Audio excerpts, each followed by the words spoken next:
णमो सिद्धाणं नमो आयर्याणं णमो वज्रायाणं णमो लोये सवसाहुनं यस्य स्वयं स्वभावाप्ति प्रभावे कृष्णकर्मणः तस्मै संज्ञानरूपाय नमोस्तु परमात्मने नमोस्तु परमात्मने। पंच परमेष्ठी भगवान की, 24 तीर्थंकर भगवान की, देवाधिदेव श्री नेमिनाथ भगवान की, आचार्य भगवान श्री पूज्यपाद स्वामी की, आचार्य गुरुवर श्री विद्यासागर जी महाराज की, जय बोलो परम पूज्य अभिनंदन मुनि महाराज की, समस्त आचार्य संघ की।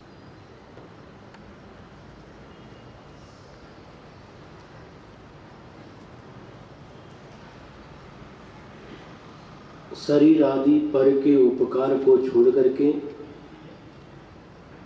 अपनी आत्मा का उपकार करने में तत्पर हो जाओ, क्योंकि जो दिखाई देने वाला जो जगत है उसकी तरह अज्ञानी प्राणी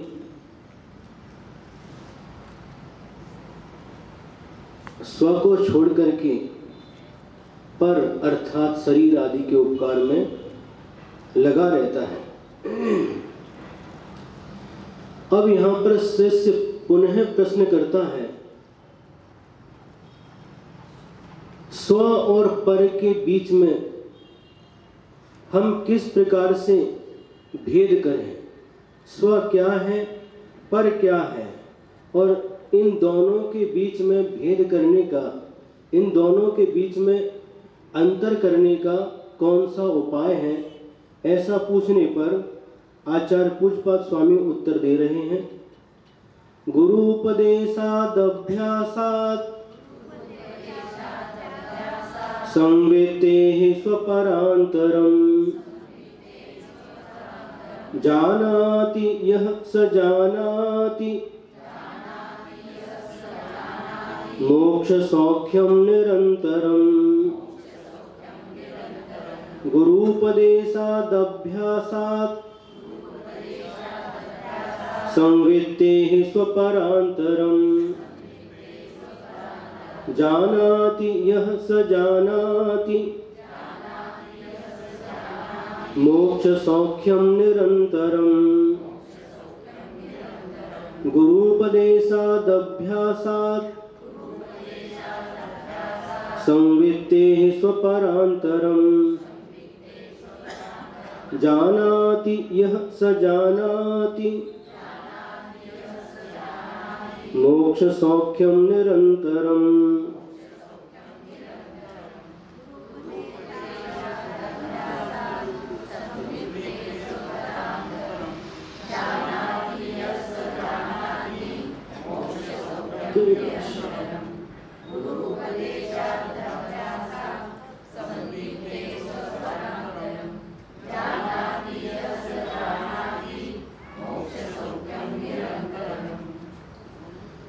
गुरूपदेशादभ्यासात्,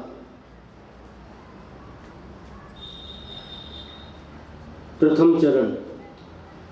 गुरूपदेशात् कितने अक्षर? 5। दभ्यासात् 3, 5 और 3 8 अक्षर का प्रथम चरण हुआ। संवेत्तेः स्वपरान्तरम्, संवेत्तेः 3 अक्षर, स्वपरान्तरम 5, 3 और 5 8 अक्षर का द्वितीय चरण हुआ। जानाति यह स जानाति, जानाति में कितने अक्षर? 3, यह 1, 3 और 1 4, स 1, 4 और 1 5, जानाति 3, 5 और 3 8 अक्षर का यह तृतीय चरण हुआ। मोक्ष सौख्यम निरंतरम। मोक्ष सौख्यम 4 अक्षर, निरंतरम 4 अक्षर, 4 और 4 8 अक्षर का यह चौथा चरण हुआ। अब अर्थ देखते हैं। यह यानी जो व्यक्ति गुरूपदेशात, गुरु के उपदेश से, अभ्यासात, अभ्यास से, संवित्तेः, संवित्ति यानी स्वसंवेदन रूप आत्मज्ञान, उस आत्मज्ञान से स्व अपने पर यानी दूसरे के अंतरम, अंतर को जानाति, जानता है। सह यानी वह, निरंतरम यानी निरंतर, मोक्ष सौख्यम, मोक्ष के सुख को जानाति, जानता है। बहुत सुंदर श्लोक लिखा।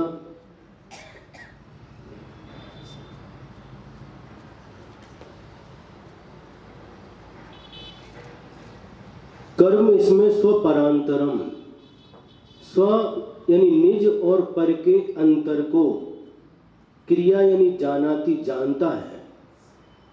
कैसे जानता है? अपने और पर के बीच में किस प्रकार से भेद करता है, किस प्रकार से उन दोनों के बीच में अंतर करता है, इसका उपाय आचार्य महाराज बता रहे हैं। तो पहला उन्होंने शब्द रखा गुरूपदेशात। 3 कारण बताए, 3 उपाय। सबसे पहले गुरूपदेशात, गुरु के उपदेश से, दूसरा अभ्यासात, अभ्यास से, और तीसरा संवित्तेः यानी आत्मज्ञान से। इन तीनों में आपस में संबंध है। सबसे पहले गुरूपदेशात, गुरु महाराज का उपदेश सुनने से।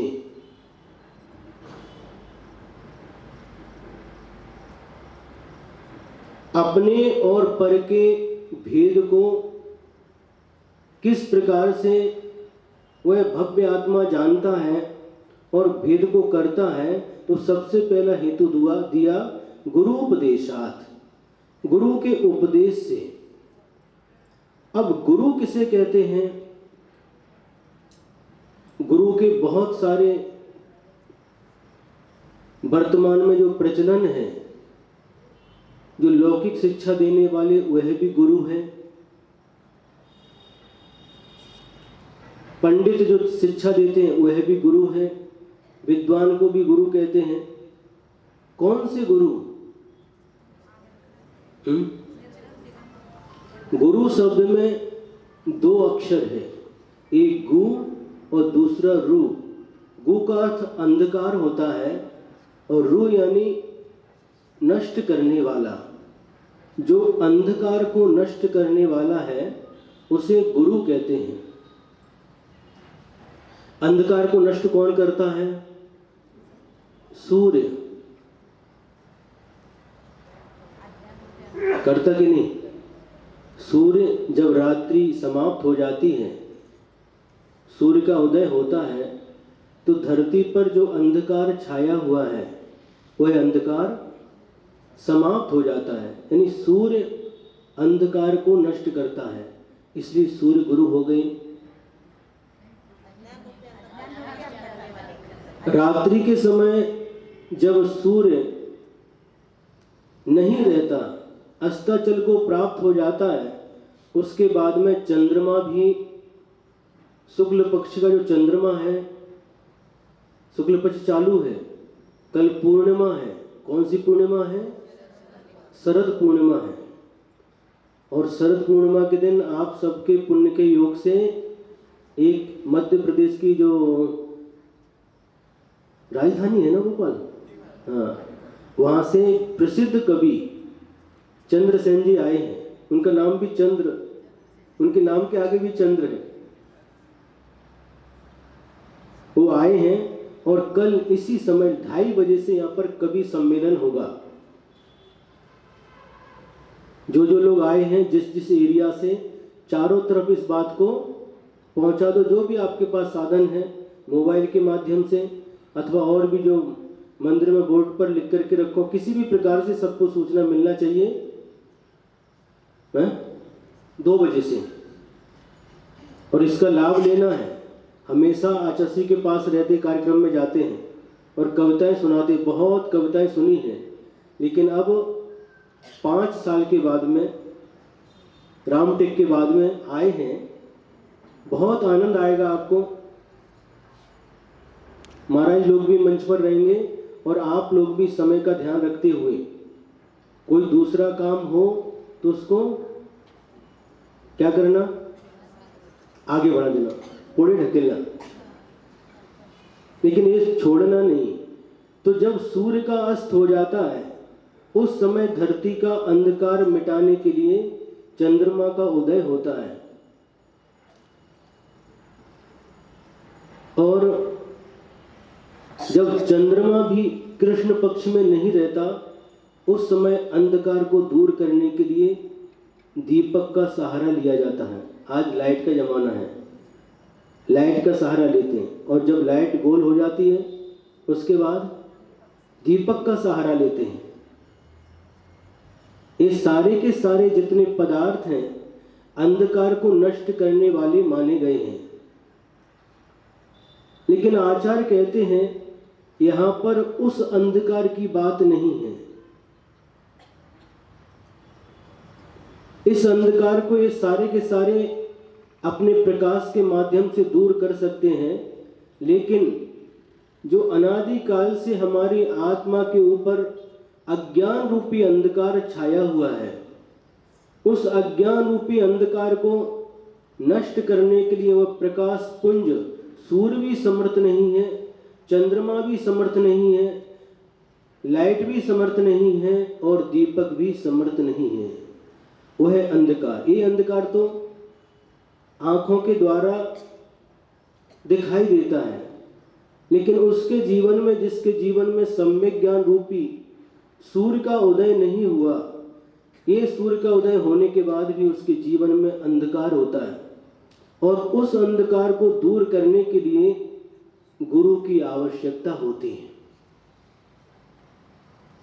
गुरु रूपी सूर्य जब हमें प्राप्त होते हैं तो अनादिकाल से जो हमारी आत्मा के ऊपर अज्ञान का अंधकार छाया हुआ है, गुरु क्या करते हैं, गु यानी अंधकार, रु यानी नष्ट करने वाले, उस अज्ञान रूपी अंधकार को नष्ट करके वह गुरु शब्द को सार्थक करते हैं। जब कभी आप मंगलाचरण करते हैं, शास्त्र स्वाध्याय के पहले जो मंगलाचरण किया जाता है ओंकारम बिंदु संयुक्तम वाला, उसमें 2 पंक्तियां आती हैं, अज्ञान तिमिरान धानम ज्ञानांजन शलाकया चक्षुरुन्मीलितम येन तस्मै श्री गुरुवे नमः। अज्ञान तिमिरान धानम यानी अज्ञान रूपी तिमिर यानी अंधकार से जिनकी आंखें अंधी हो गई हैं, आंखें मतलब ये आंखें नहीं, अज्ञान रूपी अंधकार से जो अंधे हुए हैं, ज्ञानांजन शलाकया, गुरु महाराज क्या करते हैं, शलाका लेते हैं। आज का जमाना अलग है, पहले क्या होता था, जिनकी नेत्र की ज्योति कम हो जाती थी तो एक सुरमा आता था और एक शीशी के अंदर रहता था और एक कांच की सलाई रहती थी और उसको उसके अंदर डालते थे, पाउडर रहता था वो, और दोनों आंख खोल करके उसके बीच में रख करके उसको खींच करके निकाल देते थे। उसको कहते सलाका। आज नहीं होता है, नहीं है। हमने देखा है, जो बूढ़े लोग रहते थे वो ऐसे ही करते थे, जैसे आंख खोल करके इसके अंदर रखना और निकालता है। तो ज्ञानांजन शलाकया, उससे उनके नेत्र की ज्योति ठीक हो जाती थी। तो गुरु महाराज क्या करते हैं, अज्ञान रूपी अंधकार से जो अंधे हुए हैं, ऐसे भव्य आत्माओं के लिए ज्ञान रूपी शलाका लेकर के उनकी आंखें खोल देते हैं।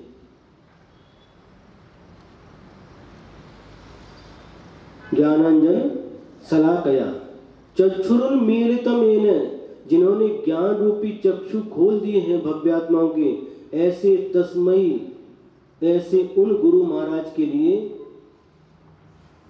नमः नमस्कार हो।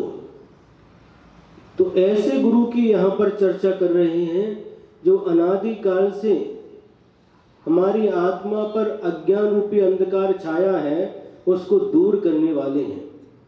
उनका स्वरूप क्या है? सबसे पहले तो देखो गुरु बहुत हैं, इनमें से अपन को भेद करते जाना। सबसे पहले जो वस्त्रधारी है वो हमारे गुरु नहीं है। वस्त्रधारी जितने भी हैं वह गुरु की कोटि में नहीं आते। समाज में बहुत प्रकार के समय समय पर गुरु होते गए, वस्त्रधारी भी हुए और वस्त्रों में ही समय सार का आनंद लेने वाले, आत्मा की चर्चा करने वाले और सदगुरु कहलाने वाले लोग, उनको सदगुरु कहते हैं। बहुत सारे हुए समय समय पर, लेकिन ऐसे गुरु की यहाँ चर्चा नहीं है, वह गुरु की कोटि में नहीं आते। तो कौन गुरु है? कह रहे हैं विषयासा वसातीतो निरारंभो परिग्रह ज्ञान ध्यान तपो रक्तः तपस्वी स प्रशस्यते। गुरु के स्वरूप का उल्लेख करते हुए आचार्य समंतभद्र स्वामी ने रत्नकंडक श्रावकाचार में लिखा है। क्या लिखा है? विषयासा वशातीतो, जो विषयों की आशा से रहित हैं, पंचेंद्रिय के विषयों की इनके मन में आशा नहीं है, और निरारंभो, आरंभ से रहित हैं। आरंभ म्हणजे काय? खेती, व्यापार है, और जितने भी आरंभ के जो कार्य हैं, आरंभ के कार्य और कितने बहुत सारे काम होते हैं, वो सभी प्रकार के आरंभ से रहित हैं। यदि गुरु बन करके उनके नाम से बैंक बैलेंस है तो गुरु नहीं हो। उनके नाम से खेती है तो वो गुरु नहीं। सुन रहे कि नहीं? उनके नाम से मकान है, गुरु नहीं हो। तिलतुस मात्र भी जिनके पास परिग्रह नहीं है, आरंभ से रहित है, किसी प्रकार का आरंभ नहीं, खेती नहीं, वाड़ी नहीं, कुछ भी नहीं,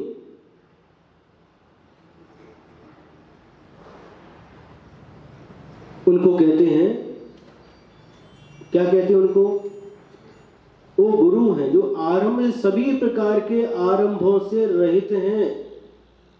बहुत लोगों को गुरु संज्ञा मिल गई, महागुरु, सदगुरु,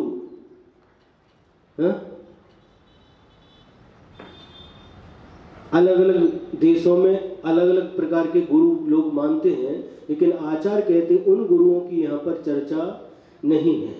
आरंभ से रहित है, परिग्रह, निरारंभो परिग्रह, जो निरुपसर्ग लगाया है, आरंभ के आगे निरुपसर्ग लगाने से निरारंभ शब्द बन जाता है। वह निरुपसर्ग आदि दीपक है, परिग्रह के साथ भी लगाना, यानी निष्परिग्रह, जो आरंभ से भी रहित हैं और परिग्रह से भी रहित हैं।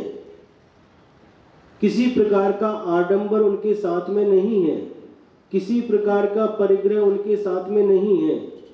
सभी प्रकार के परिग्रहों से जो रहित हैं, 10 प्रकार का बाह्य परिग्रह है, उनके पास खेत नहीं, क्षेत्र, वास्तु, हिरण्य, सुवर्ण, धन, धान्य, दासी, दास, कुप, भांड, ये 10 प्रकार का परिग्रह कहलाता है। कोई भी परिग्रह उनके पास में नहीं, उनके पास नौकर चाकर नहीं, उनके साथ गाड़ी नहीं, उनके साथ घोड़ा नहीं, किसी प्रकार का उनके पास परिग्रह नहीं है। वो हमारे गुरु हैं। आचार्य शांति सागर महाराज जी मात्र पीछी कमंडल लेकर के पूरे भारत में उन्होंने भ्रमण किया। कोई परिग्रह नहीं, कोई गाड़ी नहीं, कुछ भी नहीं, नौकर नहीं, चाकर नहीं, पीछी कमंडल लेकर के पूरे भारत में भ्रमण किया, उत्तर भारत में भी, दक्षिण भारत में भी। तो ये कहलाते हैं जो परिग्रह से रहित हैं। एक बार की बात है, जब आचार्य के साथ गुजरात में विहार चल रहा था, अहमदाबाद की ओर अथवा राजकोट की ओर विहार चल रहा था। 96 में महुआ में चातुर्मास हुआ और चातुर्मास के बाद आचार्य गिरनार जी की यात्रा, शत्रुंजय की यात्रा के लिए निकले। तो रास्ते में कोई व्यक्ति जब विहार कर रहे थे तो कोई ट्रक से एक व्यक्ति कूदा, जो ड्राइविंग कर रहा था, ट्रक एक तरफ खड़ा किया और कूदा, और कूद करके लोग जयकारा कर रहे थे, आचार्य श्री विद्यासागर जी महाराज की जय, संत श्रोमणी आचार्य श्री विद्यासागर जी महाराज की जय। और सुन करके वो दंडवत हो गया, अष्टांग नमस्कार किया, और जब उठा तो धीरे से किसी व्यक्ति को पूछा, ये वही विद्यासागर हैं जिनकी बहुत सारी गाड़ियां हैं?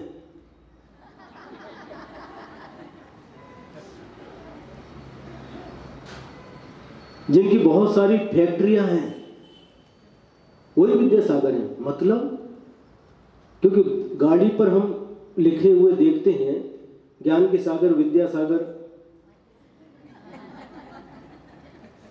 बस वगैरह रहती है ना, उसके ऊपर लिखते हैं ज्ञान के सागर विद्यासागर, विद्यासागर ज्ञान के सागर, नारे भी देते और लिखते भी हैं। क्या वही विद्यासागर जिनकी बहुत सारी गाड़ियां हैं और बहुत सारी इनके नाम से क्या फैक्ट्री वगैरह का भी नाम देते हैं आचार्य श्री के नाम से? क्यों देते हैं? क्योंकि उनके नाम से चलती है।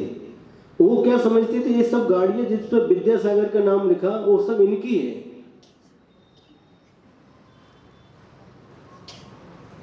फिर उनको समझाया, नहीं, इनका कुछ भी नहीं है। श्रावक लोग जो इनके भक्त हैं तो इनके नाम से घर पर भी नाम, दुकान पर भी नाम, कंपनी का भी वही नाम, गाड़ी का नाम, जो उनके भक्त इनके नाम से रखते हैं, लेकिन इनके नाम से कुछ भी नहीं है।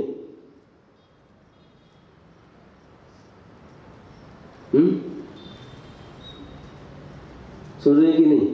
अभी कल कविता सुनाएंगे आपको, तब देखना। कुछ भी नहीं उनके पास में, फिर भी झोलियां भर देता। ये वो दरवेश है जिसका हुनर हमने देखा है। दुकान पर कुछ भी नहीं है, सामान कुछ भी नहीं फिर भी ग्राहक लाखों है। दुकान पर कब जाते? जब सामान रहता वहीं पर जाते हैं, लेकिन ये ऐसी दुकान है जहां सामान कुछ भी नहीं, फिर भी लाखों ग्राहक धक्का मुक्की करते।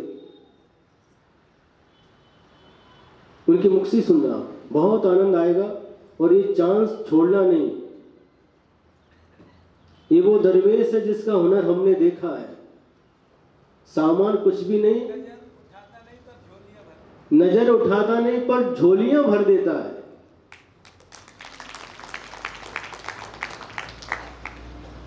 मालो माल कर दे, माल कुछ भी नहीं उनके पास में, पीछे कमंडल के अलावा कुछ भी नहीं, लेकिन जो आता है वो मालो माल हो जाता है। तो उसने जो अजैन व्यक्ति था उसको समझाया, इनका कुछ भी नहीं है, कोई बैंक नहीं, बैंक भले ही उनके नाम से चलती है, विद्यासागर बैंक, बैंक भी है कि नहीं, एमपी में है ना विद्यासागर बैंक, उनके नाम से बैंक क्या नहीं, उनके नाम से सब कुछ है, लेकिन फिर भी उनके नाम से कुछ भी नहीं है। किसी भी वस्तु पर उनका स्वामित्व तो नहीं है, सभी के प्रति निर्मोही है, रहते हैं और जब मन में आया उठाया पीछी कमंडल, निकल गए। किधर निकले? लोग अनुमान लगाते रहते हैं, जिस रोड की तरफ गए उस रोड की तरफ, माने उस तरफ जाएंगे ऐसा अनुमान लगाते, कभी बोलते नहीं।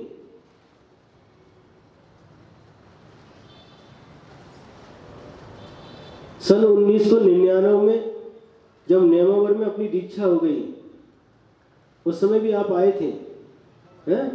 दीक्षा में थे ना? हाँ, जब 1999 में दीक्षा हो गई और वहां पर एक सिद्ध सागर महाराज जी आए थे संलेखना के लिए, आचार्य सुमति सागर जी के शिष्य थे, उनकी संलेखना प्रारंभ हुई और उनकी संलेखना भी हो गई। आचार्य श्री मूलाचार्य प्रदीप पढ़ाते थे और चातुर्मास निकट आ रहा है और सारी कमेटी निवेदन कर रही है। कलश स्थापना के लिए कलश भी आ गए, डिजिटल भी बन गया इस तारीख को कलश स्थापना। और 11 यानी एकादशी का दिन था, उस दिन भी आचार्य श्री ने क्लास ली दोपहर में, और क्लास लेने के बाद आए बाहर, इधर उन्होंने बादल देखा, इधर उधर थोड़ा देखा और हमारी तरफ इशारा करके बोले, कमंडल हाथ में था, चलो। तो कभी कभी आचार्य श्री को दोपहर में जंगल जाना पड़ता था, तो हमने सोचा जंगल जाना होगा तो बेसन की पुड़िया लेकर के साथ में आ गए। क्या बेसन नहीं, चलना है बिहार, इतना बोले। और फिर आए, इधर आकर के आचार्य श्री का जो शास्त्र वगैरह थे उनको व्यवस्थित किया, सबको बता दिया बिहार, सब जल्दी से उनको जो पुस्तक वगैरह थी उनको व्यवस्थित करके बिहार हो गया खाते गांव की तरफ। वहाँ पर आहार हुआ और वहाँ से बिहार करते करते इंदौर में चातुर्मास हो गया, कोमटगिरी में। इधर कलश आ गए, सब सारी तैयारियां हैं, लेकिन वो उधर से निकल करके इंदौर में चातुर्मास हो गया।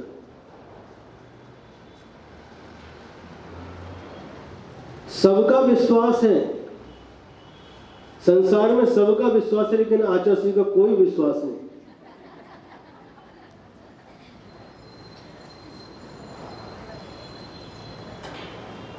कब जाएंगे, किधर जाएंगे, किधर से मोड़, सारे के सारे बुंदेलखंड के रास्ते उनको मालूम है, पूछते भी नहीं।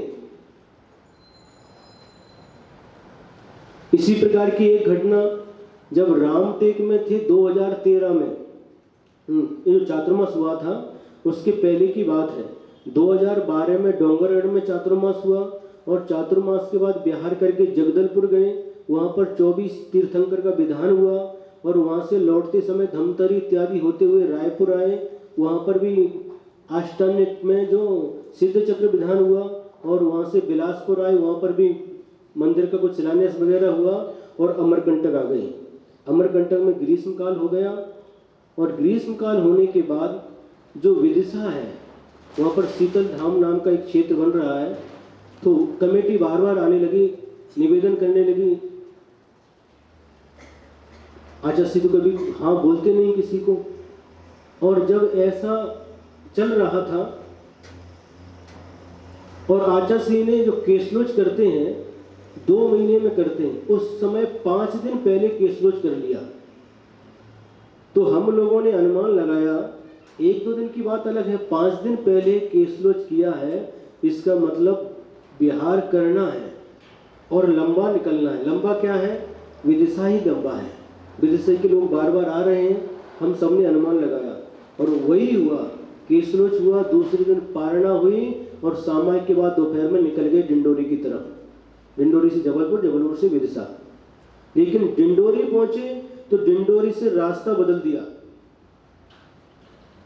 मंडला रोड पर चले गए।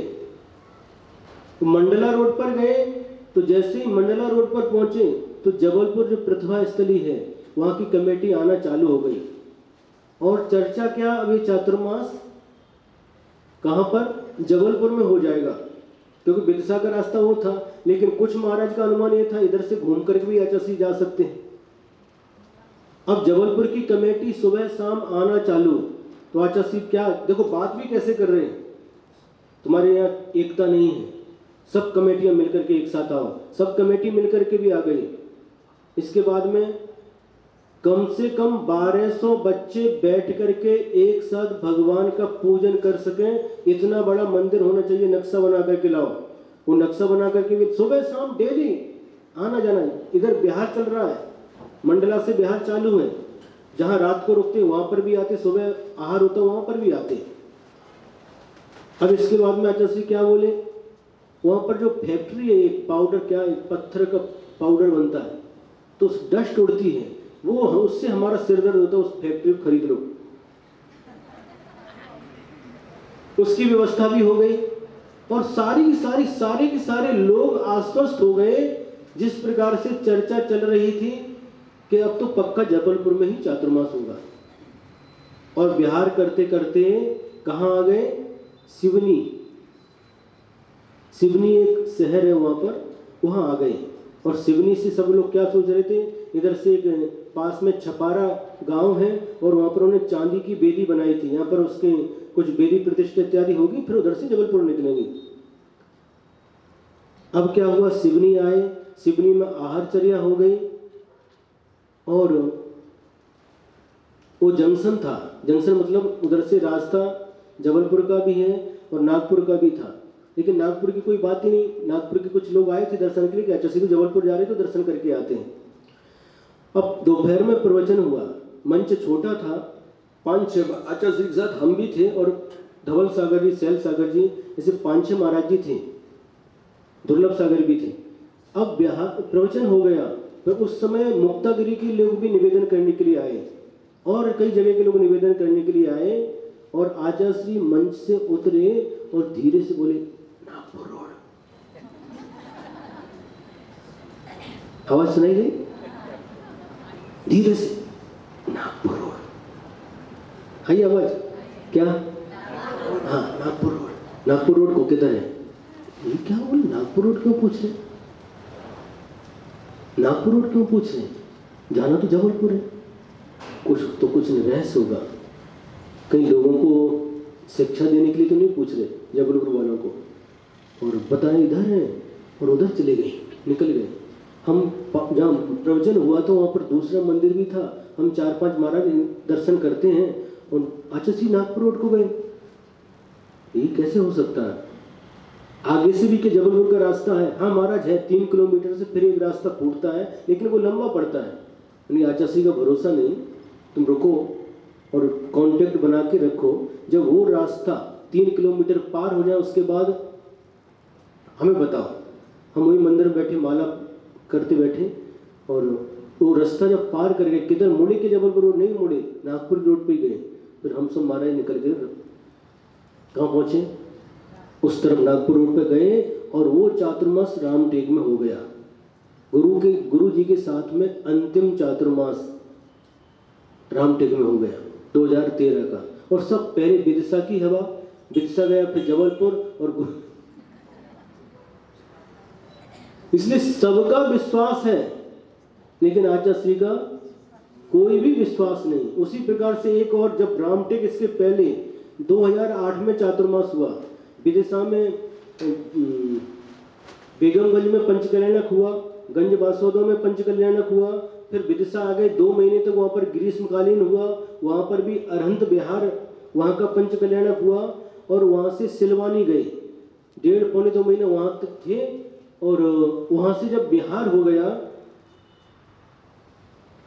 तो क्या पूछते आचार्य श्री, नेमावर का रास्ता, नेमावर कितना किलोमीटर है, कौन कौन से गांव पड़ते बीच में, उसका पूछने लगे। और जब ये बात निकली तो नेमावर की कमेटी दौड़ते हुए आ गई,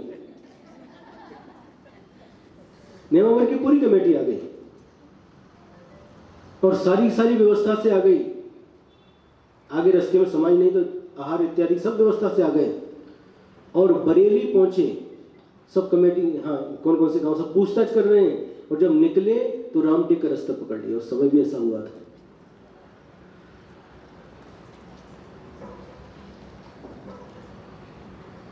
सुन रहे आप लोग हैं?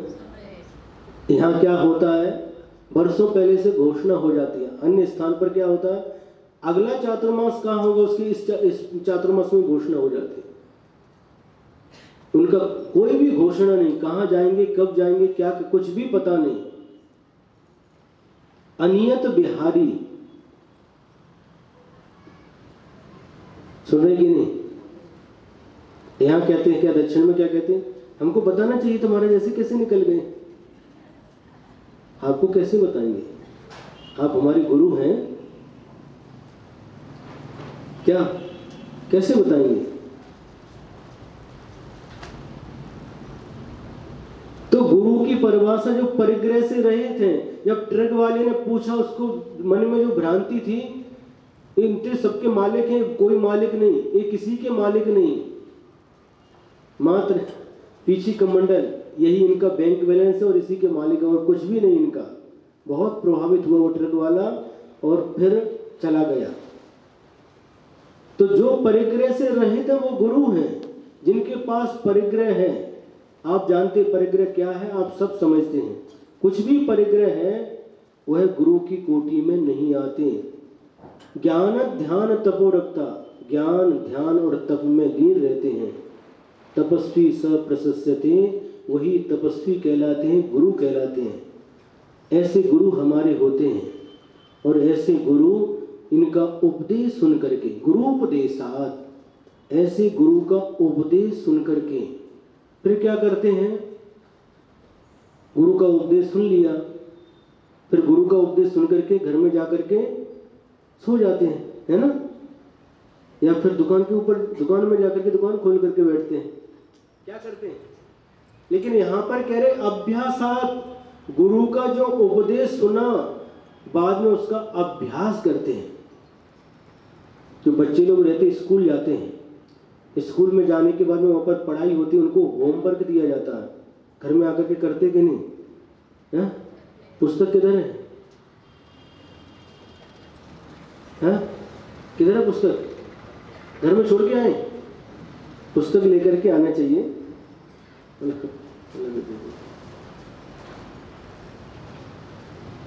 महाराज जी बस रोज नई नई मिलेगी, इसलिए छोटे बच्चे रहते हैं ना, पेंसिल पुरानी हो गई, नई चाहिए तो उसको छोड़ करके आते हैं, दोबारा नहीं मिलेगी। नई पेंसिल, नए शॉर्पनर, नई रबर, पुस्तक लेकर के आना चाहिए। हाँ, अब क्या हुआ,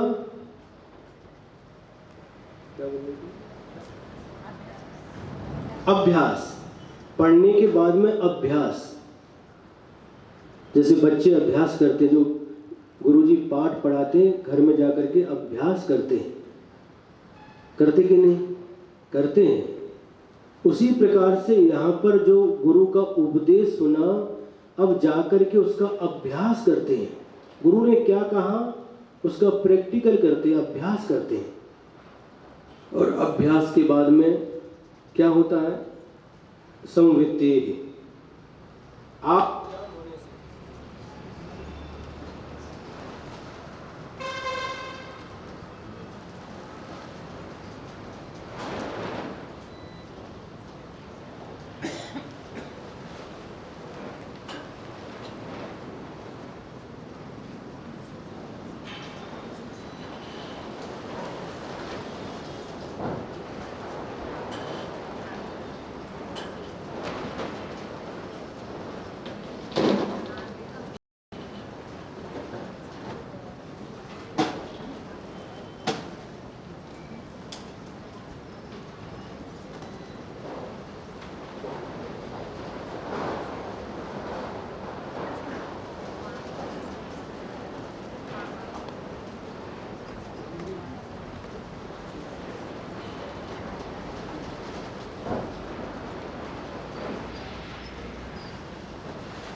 नाम क्या होता है? एक क्रम है। सबसे पहले गुरु का उपदेश, उसके बाद अभ्यास, उसके बाद स्वसंवित्ति। एक विद्वान हुए हैं उत्तर भारत में, उनका नाम था बनारसी दास। तो बनारसी दास उस समय एक ग्रंथ पढ़ा उन्होंने, समय सार इत्यादि, तो आत्मा की बात बहुत अच्छी लगी, बहुत अच्छी लगी।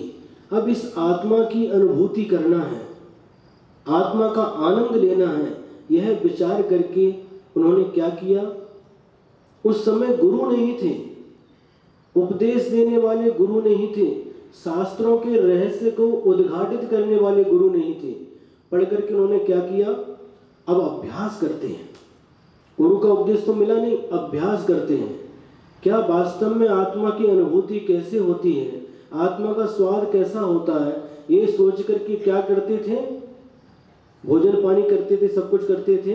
बाद में एक रूम के अंदर जाते थे, अंदर से दरवाजा बंद करते थे, सब कपड़े निकाल करके रखे थे और ध्यान में बैठते थे। महीनों तक इस प्रकार से उन्होंने अभ्यास किया कि आत्मा की अनुभूति क्या होती है, आत्मा का स्वाद कैसा है, और ऐसा इन्होंने महीनों तक किया और फिर भी उन्हें आत्मा का अनुभव नहीं हुआ। और इसके बाद अंत में उन्होंने एक दोहा लिख दिया, करनी को तो रस मिटो, आयो न निज का स्वाद, भई बनारसी की दशा, जैसे ऊंट को पाद।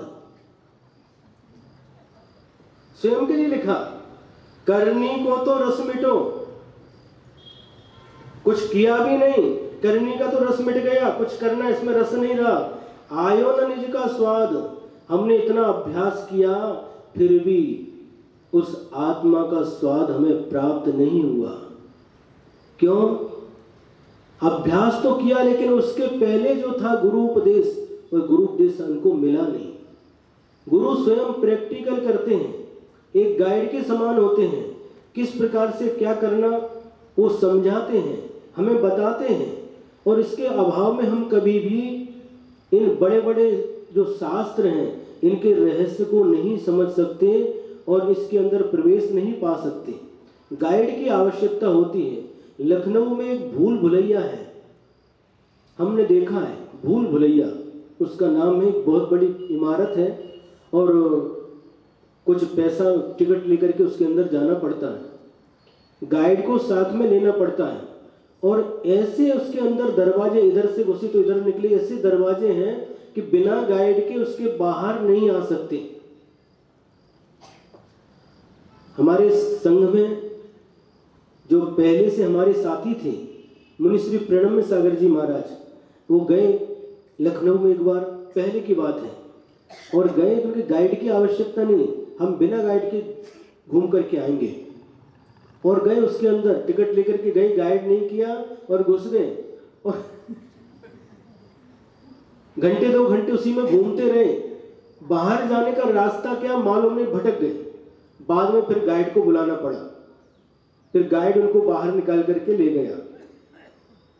इतने रास्ते, इतने दरवाजे, किधर से घुसे किधर से निकले मालूम नहीं। और इधर वो गाइड दिखाता, माचिस की तीली जला करके उस तरफ आवाज आती है। ऐसी बिल्डिंग बनी है वो भूल भुलैया।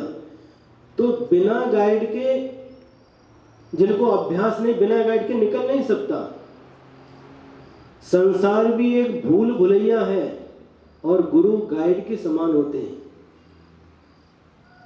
जो हमें संसार रूपी भूल भुलैया से निकाल करके पार करा देते हैं।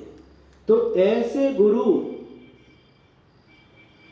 जिनका पहले उपदेश मिलना आवश्यक है, सच्चे गुरु का प्राप्त होना, उनका चरण सानिध्य प्राप्त होना, उनका आशीर्वाद प्राप्त होना, ये सब महादुर्लभ है।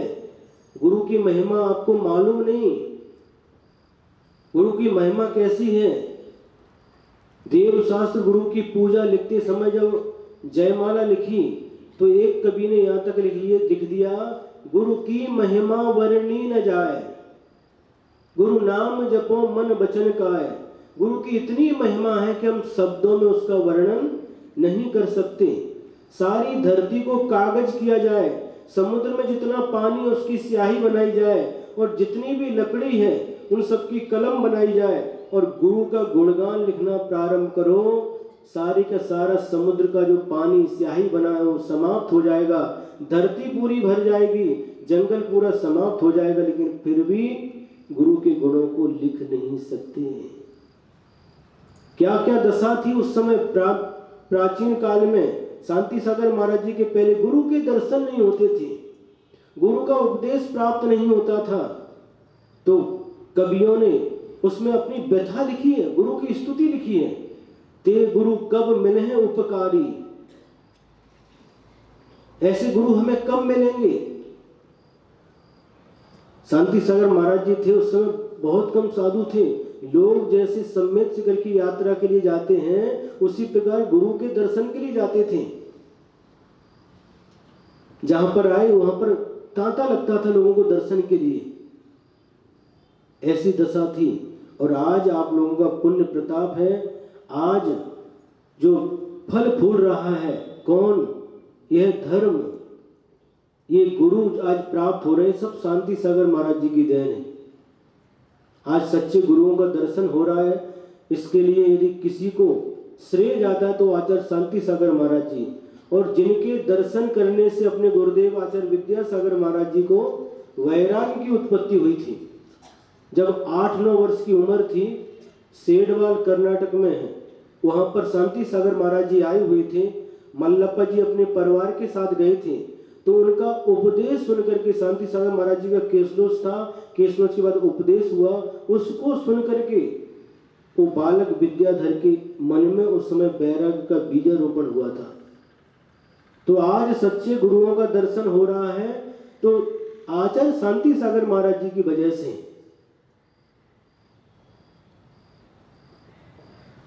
एक क्रम है, सबसे पहले गुरु का उपदेश, फिर अभ्यास, और उसके बाद आत्म संवित्ति। एक घटना के माध्यम से अपन समझेंगे। शास्त्रों में एक उदाहरण आता है, और उदाहरण हम आज आचार्य की पद्धति से सुनाएंगे। आचार्य जब भी कोई घटना सुनाते हैं तो प्राय करके उनकी जो घटना प्रारंभ होती है, नाम गुप्त रहता, गोप नहीं रहता, लास्ट में खुलता है। हम भी प्रयास करते हैं, आज हम क्या करते, नाम शुरू से लेकर के चालू करते।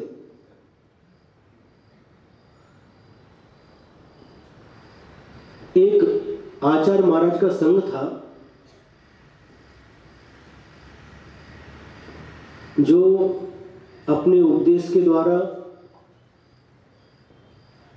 स्वाध्याय के द्वारा, चर्या के द्वारा धर्म की प्रभावना करते हुए गांव-गांव, नगर-नगर विहार कर रहा था। जब एक गांव में संघ पहुंचा तो उस गांव का एक युवक उन गुरुदेव के दर्शन के लिए गया, संघ का दर्शन किया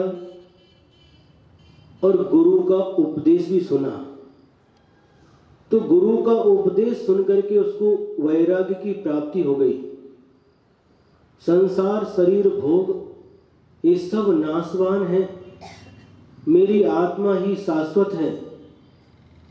और जिन कारणों से हम शरीर का हित करते हैं उन कारणों से आत्मा का अहित होता है।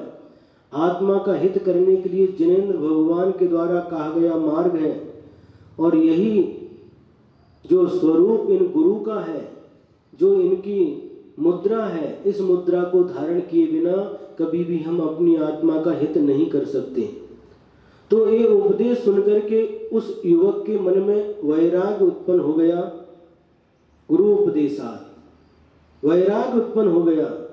वैराग्य उत्पन्न हो गया तो गुरु के चरणों में पहुंच करके निवेदन किया, गुरुदेव हमारी आत्मा अनादि काल से दुखों का पात्र बनी हुई है, और आपके उपदेश में हमने सुना है इन दुखों से मुक्ति पाने का एकमात्र उपाय है जिनेंद्र भगवान के मार्ग को स्वीकार करना।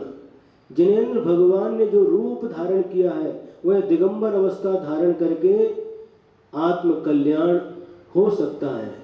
तो आज मैं भी आपके चरणों में निवेदन करता हूँ, मुझे भी आप जिनेंद्र भगवान का रूप प्रदान करें, अर्थात जैनेश्वरी दीक्षा प्रदान करें।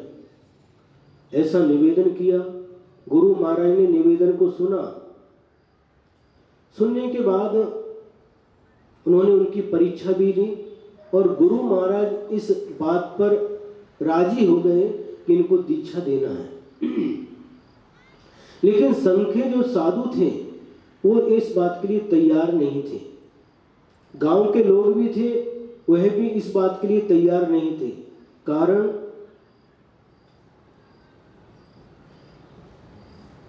उनके पास में अक्षर ज्ञान नहीं था। अक्षर ज्ञान नहीं था। बुद्धि भी कुछ पढ़ाते कुछ सुन करके याद नहीं रहता था। इसलिए इनको क्यों दीक्षा दे रहे, ऐसा संघ के साधु भी कह रहे थे और जो गांव के लोग भी थे वो मना कर रहे थे। लेकिन गुरु की आंखें जो देख सकती हैं वह हमारी और आपकी आंखें नहीं देख सकती। रत्नों की पहचान जौहरी को हुआ करती है, हीरा की परख जौहरी को हुआ करती है। हर कोई उसको परख नहीं सकता। गुरुदेव ने उस भव्यात्मा के अंदर छिपी हुई जो शक्ति है उसको पहचान लिया और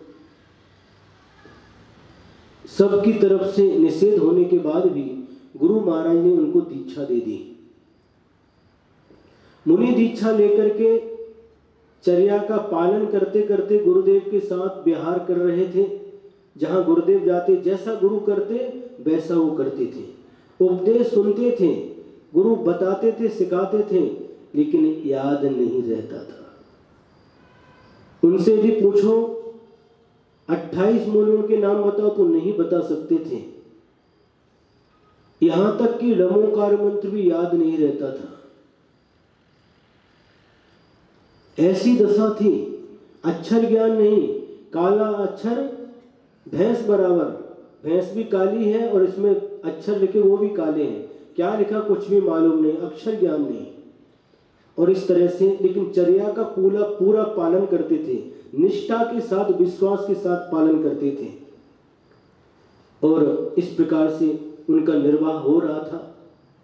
एक समय की बात है जब गुरुदेव वृद्ध हो गए, मातारे झाले, बूढ़े हो गए और बूढ़े होने के बाद उनको मन में चिंता हुई।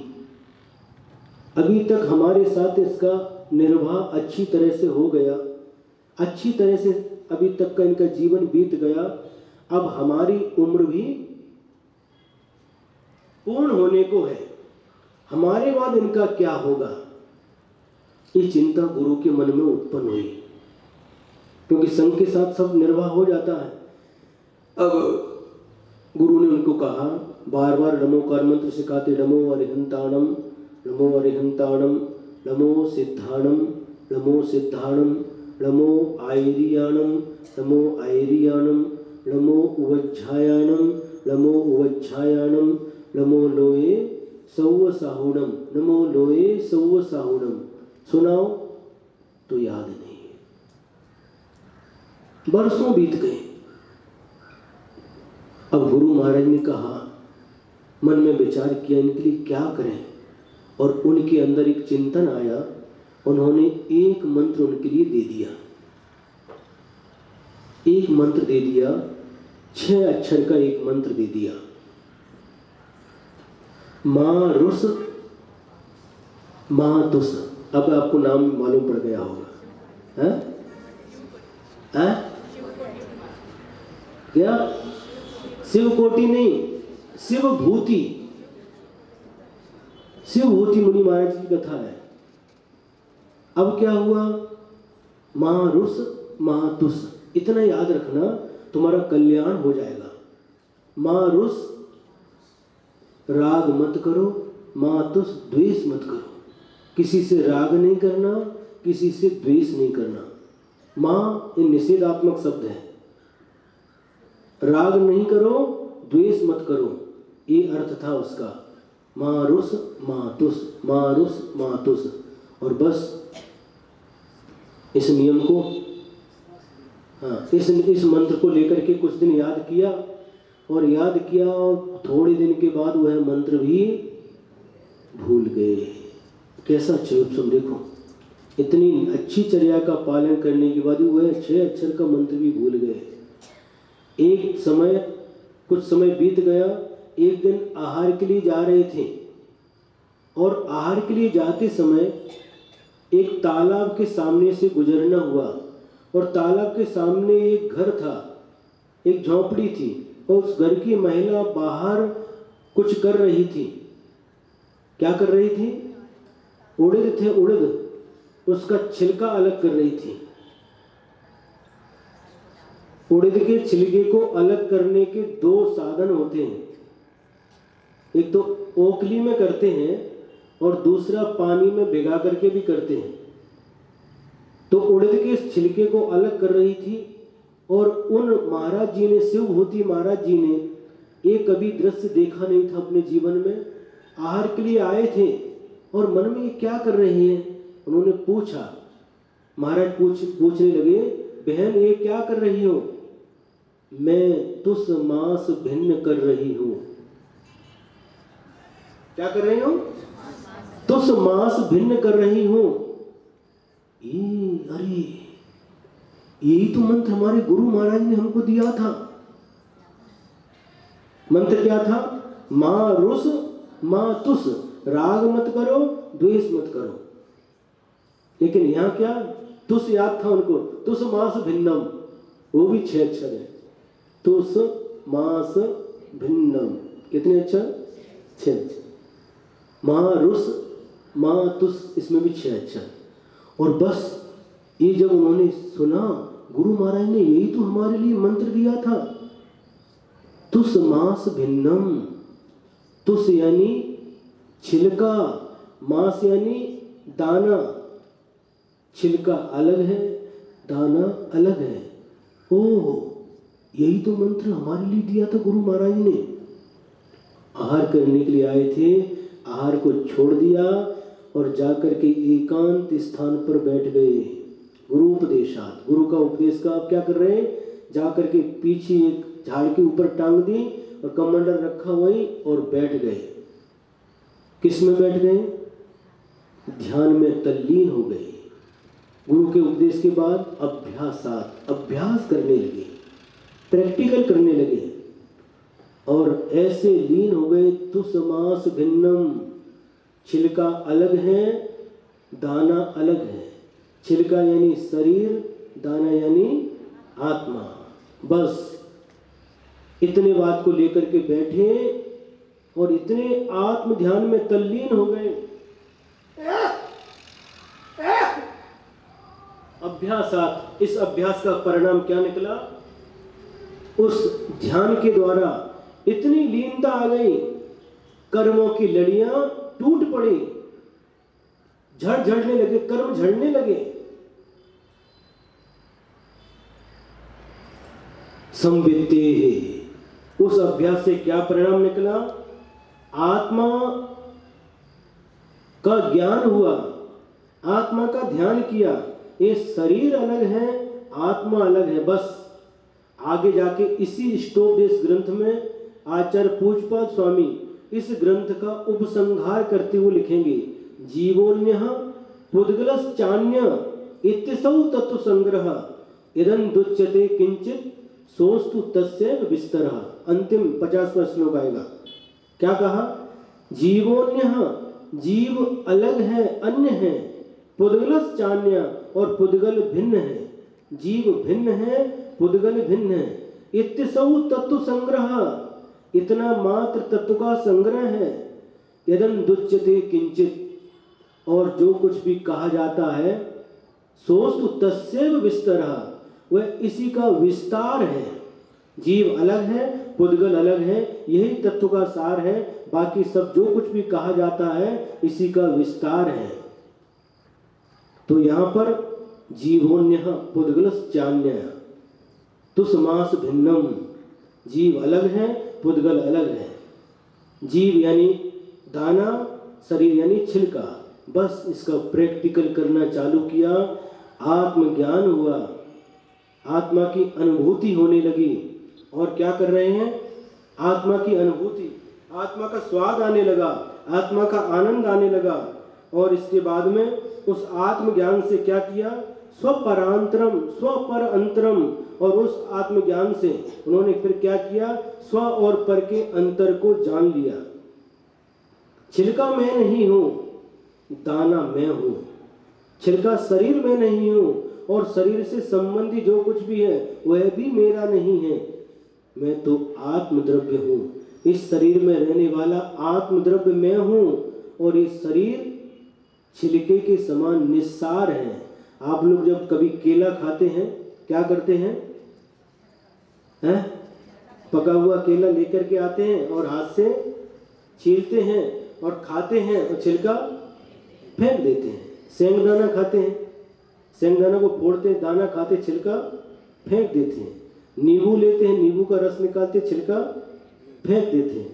डोड़के की भाजी बनाते, डोड़का को तो निकालते, छिलका को फेंक देते हैं। और ये बात समझ में आ गई, ये फेंकने योग्य है, छिलका खाने योग्य नहीं है। खाने योग्य है कि नहीं? नहीं है, खाने योग्य है, जानवरों के द्वारा खाने योग्य। गाय भैंस खाती उसको, लेकिन अपने लिए खाने योग्य नहीं है, छिलका फेंकने योग्य है। इस प्रकार उन मुनि महाराज ने क्या किया? पहले गुरु का उपदेश सुना, उसके बाद वह शब्द तुसमास भिन्नम, इस बात को लेकर के उसी उपदेश को आगे बढ़ाया, अभ्यास किया, और उसके बाद जो आत्मज्ञान हुआ उससे स्व पर के भेद को जान लिया। स्व क्या है? आत्मा, जो संवेदन जिसका हो रहा है, जो अनादि काल से हमारे साथ था और अंत काल तक रहने वाला, अनंत काल तक रहने वाला, वह आत्मा, वही मैं हूं। और जो कुछ भी मिला है एक कर्म के संयोग से मिला है। ये शरीर मिला और जितने भी कुटुंबी परिवार के लोग मिले, धन लक्ष्मी मिली, मकान मिला, जायदाद मिला, ये सारे के सारे क्या है? संयोग से प्राप्त हुए हैं, ये मेरे नहीं हैं। जिनका संयोग होता है उनका वियोग नियम से होता है, लेकिन आत्मा हमारी पहले से थी और अनंत काल तक रहने वाली है। एक क्षण के लिए इसका अंतर पड़ने वाला नहीं है। इस प्रकार से उन शिव भूति मुनि महाराज ने स्व और पर के भेद को जान लिया। इसके बाद स वह निरंतरम, क्या हुआ? निरंतर, मोक्ष सौख्यम निरंतरम जानाति। वह जीव क्या करता है? स्व पर भेद को जान करके मोक्ष सुख को निरंतर जानता है। और इसके बाद में इतने तल्लीन हो जाते मुनि, अंदर शुक्ल ध्यान रूपी अग्नि जलती है, श्रेणी के ऊपर आरूढ़ हो जाते हैं, छपक श्रेणी के ऊपर चढ़ते हैं, कर्मों का नाश करते हुए द्वितीय शुक्ल ध्यान के द्वारा केवल ज्ञान को प्राप्त कर लेते हैं। घातिया कर्मों का नाश करते हैं, केवल ज्ञान की प्राप्ति हो जाती है। और जैसे ही केवल ज्ञान की प्राप्ति होती है, गंधकुटी की रचना हो जाती है। देव लोग आकर के गंधकुटी की रचना करते हैं। तीर्थंकर भगवान के लिए समोसरण की रचना होती है, लेकिन सामान्य मुनि को यदि केवल ज्ञान होता है तो गंधकुटी की रचना होती है। गंधकुटी की रचना हो गई, और जैसे ही यह वार्ता संघ के मुनि राजाओं को ज्ञात हुई तो उनको आश्चर्य होने लगा। सुन रहे कि नहीं? गुरु महाराज भी थे कि नहीं पता नहीं, थे गुरु महाराज कि नहीं? उनकी समाधि हो गई थी।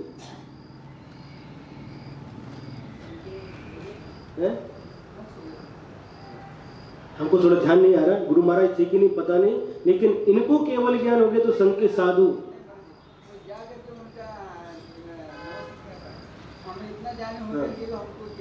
हाँ, फिर उन सब ने जब मालूम पड़ा तो संघ के साधु वहां पर पहुंचे।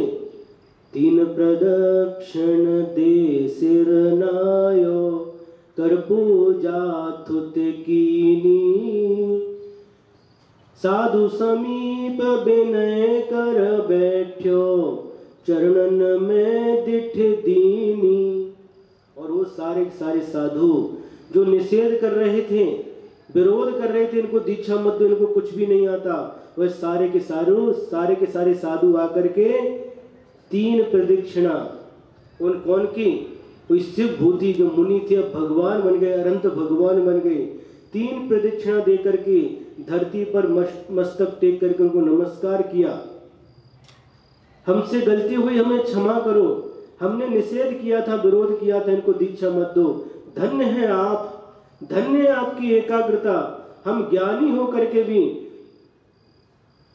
अभी तक वहां के वही हैं, लेकिन आपने तो उस ज्ञान का प्रैक्टिकल किया, और प्रैक्टिकल करके स्वपरांतरम, अपने और पर के अंतर को जान करके आज अरहंत अवस्था को प्राप्त किया, भगवान बन गए। धन्य है, धन्य है।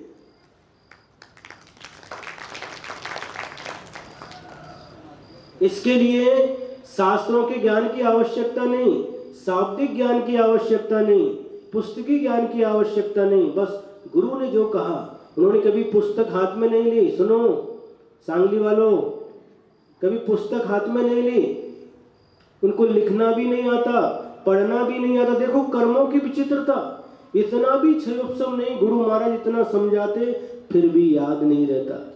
और जब प्रैक्टिकल करके बैठे, एक मंत्र माँ रुस माँ तुस था, लेकिन तुस मास भिन्नम, ये मंत्र बना दिया उन्होंने। और जब प्रैक्टिकल करने बैठे, अभ्यास किया, आत्मज्ञान से स्वपर के अंतर को जान करके, अलग, ये अलग है, मैं अलग हूं, ये मैं नहीं हूं, और केवल ज्ञान प्राप्त कर लिया। सोचो, केवल ज्ञान प्राप्त कर लिया, क्या महिमा है। देखो कहां अक्षर का इतना भी ज्ञान नहीं, पढ़ना नहीं आता, लिखना नहीं आता, यदि कुछ सुनते तो याद नहीं रहता, और आज केवल ज्ञान प्राप्त हो गया। केवल ज्ञान किसे कहते हैं? केवल ज्ञान का मतलब क्या? केवल ज्ञान अकेला रहता हो, उसके साथ में कोई नहीं रहता। रात को जब चंद्रमा आता है तो उसके साथ में तारे रहते हैं, लेकिन सुबह जब सूर्य का उदय होता है, सूर्य हमेशा अकेला रहता है। तो वो हमेशा अकेले रहते कौन? केवल ज्ञान हमेशा अकेला रहता है, उसके साथ में कोई दूसरा ज्ञान नहीं रहेगा। यदि एक आत्मा के पास अकेला एक ज्ञान पाया जाएगा तो केवल ज्ञान, यदि 2 ज्ञान पाए जाएंगे तो मति ज्ञान और श्रुत ज्ञान एक साथ पाए जाएंगे।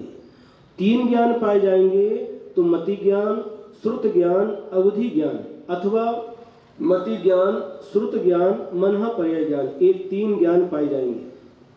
और 4 यदि ज्ञान किसी आत्मा में एक साथ पाए जाएंगे तो मति ज्ञान, श्रुत ज्ञान, अवधि ज्ञान और मनहा पर्याय ज्ञान। 5 ज्ञान कभी किसी आत्मा के अंदर नहीं पाए जाते। कम से कम 1 ज्ञान, अधिक से अधिक 4 ज्ञान। कितने? 4 ज्ञान एक साथ पाए जा सकते हैं, ये सिद्धांत है। और केवल ज्ञान किसे कहते मालूम है? क्या है केवल ज्ञान का लक्षण? केवल ज्ञान के द्वारा 3 लोक और 3 काल में जितने पदार्थ जहां पर हैं, कहां है, द्रव्य, गुण, पर्याय, सब एक साथ जानते हैं। जैसे आप लोग आपकी हथेली करो और हथेली के ऊपर जो आपको रेखा दिखाई दे रही है, अथवा हथेली के ऊपर एक जो माला रहती, जपमाल, उसके एक स्फटिक मणि की मणि लेकर के रखो, जैसे आपको ये दिखाई देता है, उसी प्रकार से भगवान को केवल ज्ञान होने के बाद उस केवल ज्ञान रूपी नेत्र से सब कुछ एक साथ दिखाई देता है। आपको एक साथ दिखाई देता है? बोलो, इस हाथ को देखते हैं, ये दिखाई नहीं देता है? सामने देखते हैं तो आजू बाजू का, पीछे का दिखाई नहीं देता, पीछे मुड़ करके देखते हैं तो सामने का दिखाई नहीं देता। हाँ, लेकिन भगवान को सब कुछ एक साथ दिखाई दे रहा है। कहाँ इतना ज्ञान नहीं था, और कब कैसे कर्मों का नाश किया, घातिया कर्मों का नाश हुआ, केवल ज्ञान प्रकट हुआ, सब कुछ एक साथ दिखाई देने लगा और सारे के सारे मुनिराज आकर के भक्ति भाव से उनके चरणों में नतमस्तक हो गए, क्षमा मांगने लगे। भगवान आप ही धन्य हैं, आपका ज्ञान ही सार्थक है, आपने प्रैक्टिकल किया। हम लोग तो अभी तक थ्योरिकल में ही उलझे हुए हैं।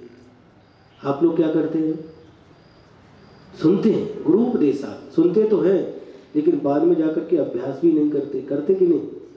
महाराज हमें तो होने ही नहीं आत्मा ज्ञान। आपने ही बताया था आत्मा का ज्ञान, आत्मा की अनुभूति मात्र मुनि महाराज को ही होती है। उसमें से भी जो सब प्रकार के अंतरंग बहिरंग परिग्रह को त्याग चुके हैं, ऐसे बिरले मुनि महाराज को आत्मा की अनुभूति होती, हमको तो होते ही नहीं। इसलिए अभ्यास क्यों करना? बरोबर है ना? जाने के बाद महाराज टाइम आप तो इतने लेट छोड़ते हैं, और जाकर के आपको तो वासा करना नहीं, लेकिन हमको वासा करना पड़ता है। आपको तो मालूम नहीं महाराज गृहस्थी में कितने काम होते हैं, ऐसे हमको आकर के बताते लोग। आपको कुछ मालूम नहीं? हाँ बिल्कुल सही बात, हमको कुछ भी नहीं मालूम। जब तक थे तब तक खाना सोना पढ़ना खेलना वैसे, और जब निकल के आए कुछ मालूम नहीं क्या करना पड़ता। आप लोग धन्य हैं, प्रशंसा के पात्र हैं। इतने काम होने के बाद भी समय निकाल करके आते सुनने के लिए। आज भले ही अभ्यास ना हो, लेकिन ये जो गुरु का उपदेश, पूज्यपाद स्वामी का उपदेश सुन रहे हैं, एक ना एक दिन आपके लिए जरूर कार्यकारी बनेगा। इस भव में ना सही, अगले भव में काम में आने वाला है।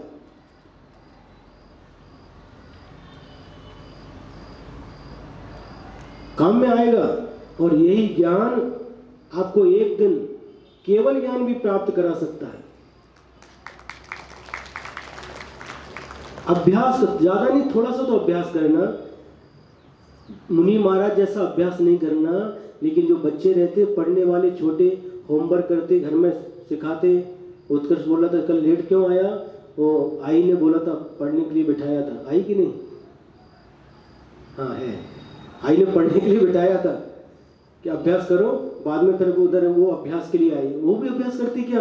हाँ नाटक का अभ्यास कर रही है। पहले हमको अभ्यास कराया और अभी अभ्यास के लिए आई है, और हमारे लिए फिर इधर हम आ गए। बहुत अच्छा। तो बच्चे के जैसा कम से कम अभ्यास करो। एक पढ़ने के बाद में घर में जाकर के रिवीजन करना चाहिए। ये बहुत छोटा ग्रंथ है, लेकिन बहुत कैसा लग रहा है? बहुत अच्छा लग रहा है। इसका अभ्यास करो, जितना अभ्यास करोगे उतना आनंद आने वाला है। जैसे गन्ने के खेत में गए आप, और एक गन्ना खाने की इच्छा हुई, और गन्ने को तोड़ लिया, तोड़ करके दांत से छीला, और छीलने के बाद में उसको तोड़ लिया। अब तोड़ करके मुख में रखोगे तो ज्यादा स्वाद नहीं आएगा, है? उसको तोड़ करके रख लिया मुख में, स्वाद आएगा कि नहीं? नहीं आएगा। पक्का। कब आएगा स्वाद? जब उसका हम चरवण करेंगे, चबाएंगे, फिर उसमें से रस निकलेगा। यहां पर क्या कर रहे हैं आप? सिर्फ आपके मुख में गन्ने को छील करके उसके पीस कर करके आपके मुख में रख रहे हैं। आपको चबाना तो पड़ेगा, तब और स्वाद आएगा। जितना चूसोगे उतना ज्यादा स्वाद आएगा। मुख में रख करके बैठो तो ज्यादा स्वाद आने वाला नहीं है। इसलिए अभ्यास करना आवश्यक है। भले ही आधा घंटा टीवी कम देखना है। नहीं सभी लोग नहीं, आप लोग नहीं देखते, कुछ लोग तो देखते होंगे। आधा घंटा कम करना, कड़तनी नहीं बनाना।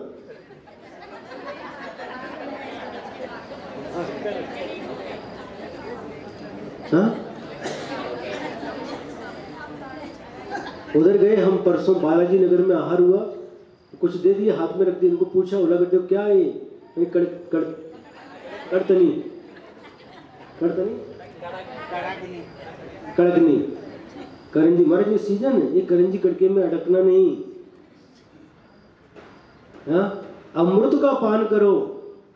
यहाँ पर उनको मालूम नहीं, वो भोपाल से आए ना, कभी महोदय कड़कड़ियाँ के व्यंजन बनता है। ये महाराष्ट्र की प्रथा है।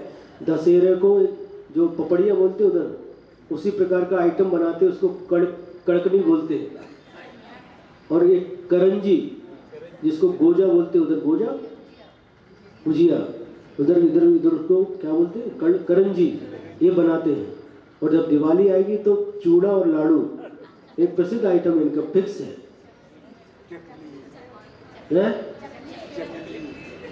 चकली, अच्छा चकली। इस बार नहीं, कुछ नहीं बनाना, जितना समय मिलता करना, कुछ भी नहीं बनाना, ये आनंद लेना। चकली में क्या आनंद बताओ? चकली में आनंद है, करंजी में आनंद है, कड़तनी में आनंद है कि लाड़ू में आनंद है कि इसमें आनंद है, स्टोव देश में स्टोव देश में आनंद। ये अमृत है, ये अमृत कहीं पर भी मिलने वाला नहीं। उससे हम क्या करते, सब बना करके किसका हित करते? उससे परोपकृति मुत्सृज्य, कल पढ़ा था आपने, इस शरीर के लिए करते हैं। इस छोड़ो इसको, जितना समय मिले उसका उपयोग करो। और उनको जब शिवभूति महाराज को केवल ज्ञान हो गया, 3 लोग 3 काल एक साथ उस केवल ज्ञान में झलकने लगे, सब कुछ दिखाई देने लगा। जो अतीत में था, वर्तमान में है और भविष्य में होगा, सब कुछ एक साथ दिखाई देने लगा केवल ज्ञान के द्वारा। ऐसा ज्ञान उनको प्रकट हो गया। और उसके बाद में उन्होंने भव्यात्माओं के लिए धर्मोपदेश दिया। और इसके बाद क्या हुआ, धर्म का उपदेश देते देते जब आयु अंत का समय आया तो सब उस गंधकुटी को करके योग निरोध के लिए चले गए। और फिर 13वें गुण स्थान से 14वें गुण स्थान में गए और वहां से 5 हिरस्व अक्षर जितना बोलते हैं, अ ई उ री, बहुत फास्ट, किसके द्वारा? शुद्ध केवली के द्वारा बोला जाता है। फास्ट बोला, इतना समय में 4 अघातीय कर्मों का नाश करके कहाँ गए? बोलो, सिद्ध भगवान बन गए। जानाति यह स जानाति मोक्ष सौख्यम निरंतरम। जो स्व और पर के भेद को जानते हैं वो अब क्या उस मोक्ष सुख को निरंतर जान रहे हैं, अनुभव कर रहे हैं। जो कथा आज की देखो बिल्कुल फिट बैठ गई। शिवभूति मुनि महाराज की कथा। इसलिए कभी यदि किसी को ज्ञान का क्षयोपशम कम है, प्रवचन देना नहीं आता, उपदेश देना नहीं आता, तो कभी भी इस प्रकार मन में भाव तक नहीं लाना चाहिए, उनके प्रति उपेक्षा भाव नहीं करना चाहिए। कब वो केवल ज्ञान हो गया, हम यहीं बैठे रहे, वो केवल ज्ञान प्राप्त करके भगवान बन जाएंगे।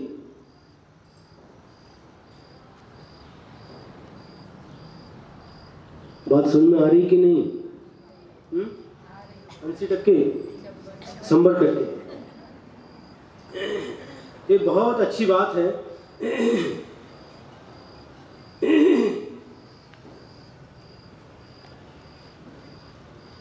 एक क्रम है, जब भी होगा इसी क्रम से होगा। सबसे पहला क्या है?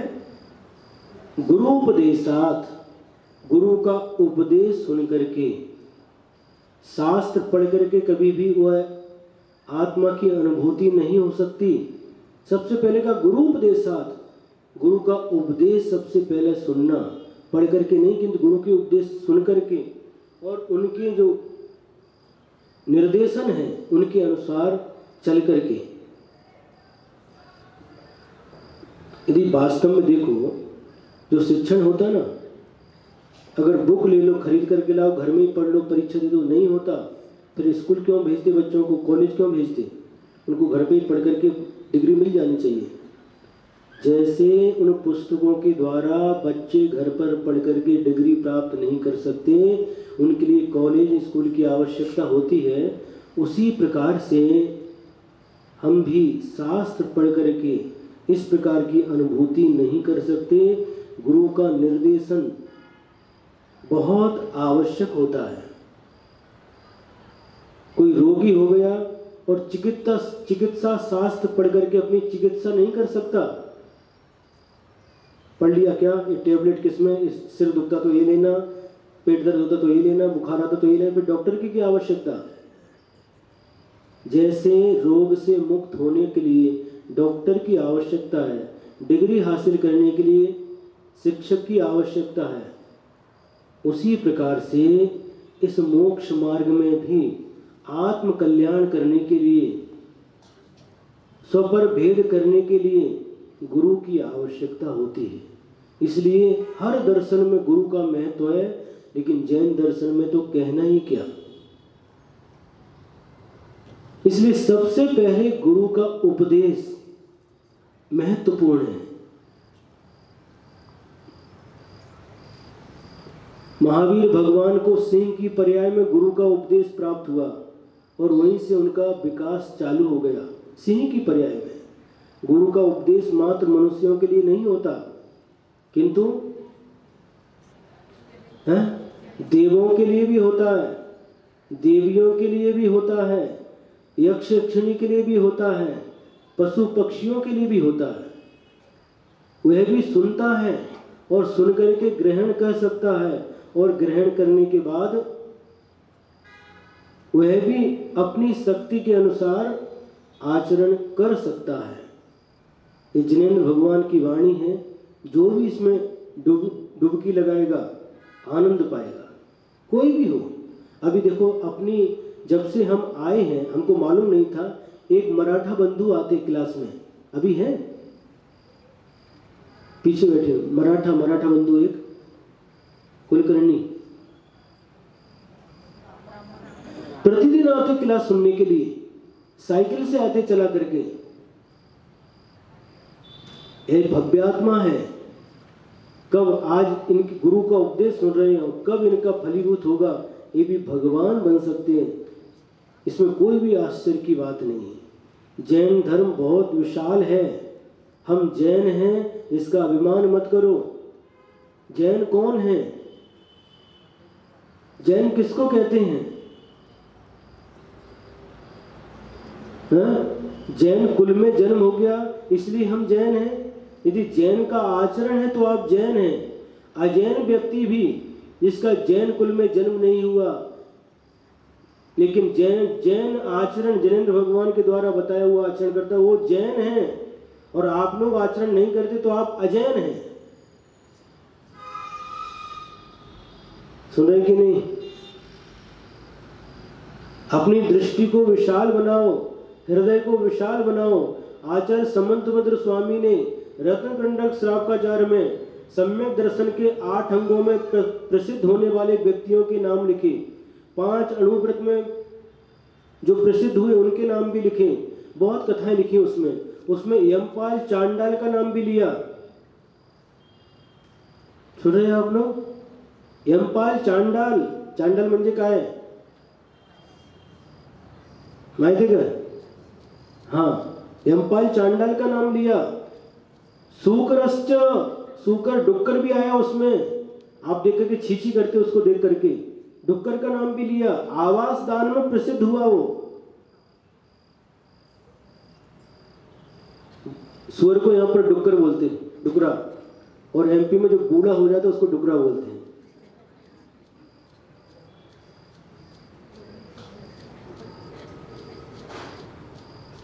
उनका नाम भी लिया, सूकर का नाम भी आया। और किसका आया? ऐसे व्यक्तित्व को किसी मनुष्य का नाम नहीं लिया, किसी जैन को नहीं लिया। यमपाल चांडाल को रखा अहिंसा अनुव्रत के लिए, और आवास दान के लिए सूकर को रखा। हम जैन हैं, किसी की उपेक्षा नहीं करना चाहिए।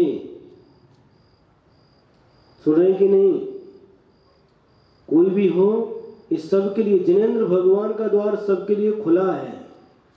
भगवान का हृदय इतना बड़ा है, उनका द्वार इतना बड़ा है, कभी भी जाओ 24 घंटे खुला है। स्वागतम। देव लोग वहां पर स्वागत करते रहते हैं, जो भी आता है उसके लिए स्वागत करते हैं। आप लोग अपने हृदय को संकुचित मत बनाओ।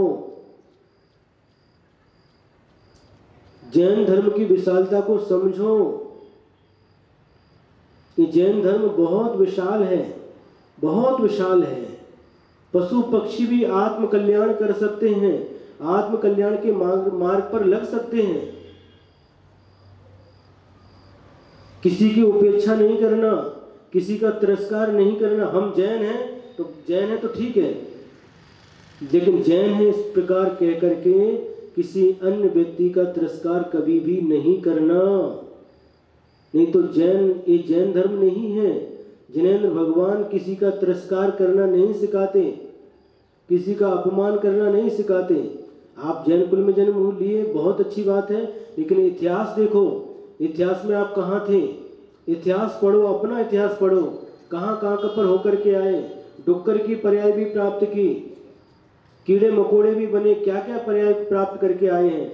आज जैन हुए हैं, जो जैनेतर बंधु हैं उनके प्रति भी, उनको भी सन्मार्ग प्राप्त हो, उनको भी जिनेंद्र भगवान का उपदेश प्राप्त हो, उनकी आत्मा का भी कल्याण हो, ऐसी भावना प्रति क्षण भाना चाहिए। हम सौभाग्यशाली हैं। जिनेंद्र भगवान की जिस वंश में उपासना होती है, अहिंसा धर्म की उपासना होती है, निर्ग्रंथ गुरुओं की उपासना होती है, ऐसे वंश में परम पवित्र वंश में हमारा जन्म हुआ। जिनका ऐसे वंश में जन्म नहीं हुआ, उनको भी इस प्रकार का सौभाग्य प्राप्त हो, ऐसी भावना निरंतर भानी चाहिए। गुरु का उपदेश सबके लिए होता है। कोई पक्षी बैठकर, पोपट भी बैठ करके सुन सकता। पिछली बार सुनाया था ना, वह भी मुनि महाराज का उपदेश सुनाते थे सेठ आकर के। कौआ, चिमनी, जितने भी संगी पंचेंद्री हैं, सभी उपदेश को सुन सकते हैं और सुन करके अपनी शक्ति के अनुसार आचरण भी कर सकते हैं। अभी देखो, एक पुस्तक से एक बहन आई है, प्रिया कस्तूरे। उन्होंने अभी श्लोक देश के कुछ श्लोक याद किया, थोड़ा पहले छोड़ेंगे। उनके श्लोक सुनना है और इसके बाद कुछ भजन भी सुनाना चाहते हैं, और उसके बाद लास्ट में बस 10-15 मिनट में एक छोटी सुना करके, अभी जाना तो अभी जाओ, एक सुना करके जाओ, लेकिन आओ, कल तो सुना एक छोटी सी। पहले आप सुनाओ और सुना करके जाओ, तब भी बाद में सुनाते रहेंगे। उन महावीर भगवान की, आचार्य गुरुवर श्री विद्यासागर जी महाराज की,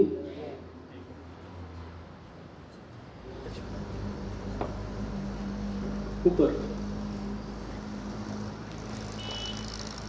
जो सुनाएंगे अभी मोबाइल में रिकॉर्ड करके व्हाट्सएप पे छोड़ दो। जिसको और सुनना है वो कल ज्यादा से ज्यादा संख्या में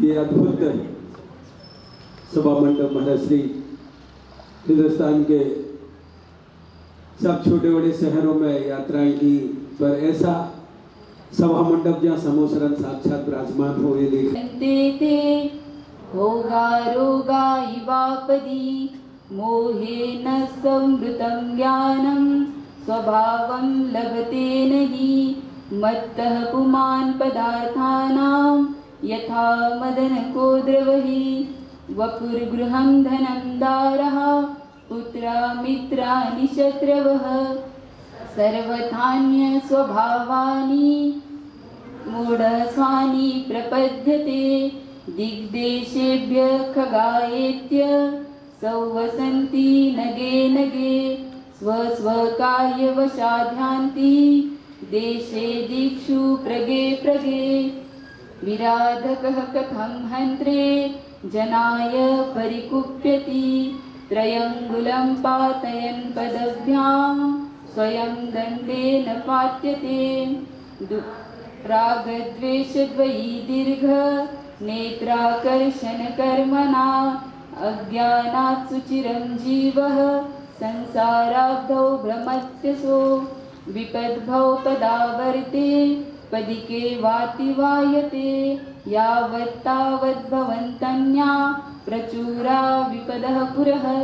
जय बोलो आचार्य गुरु श्री विद्यासागर जी महामुनि राज की जय। संत शिरोमणि आचार्य गुरु श्री विद्यासागर जी महाराज की जय। परम पूज्य श्री अभिनंदन सागर जी महाराज की जय।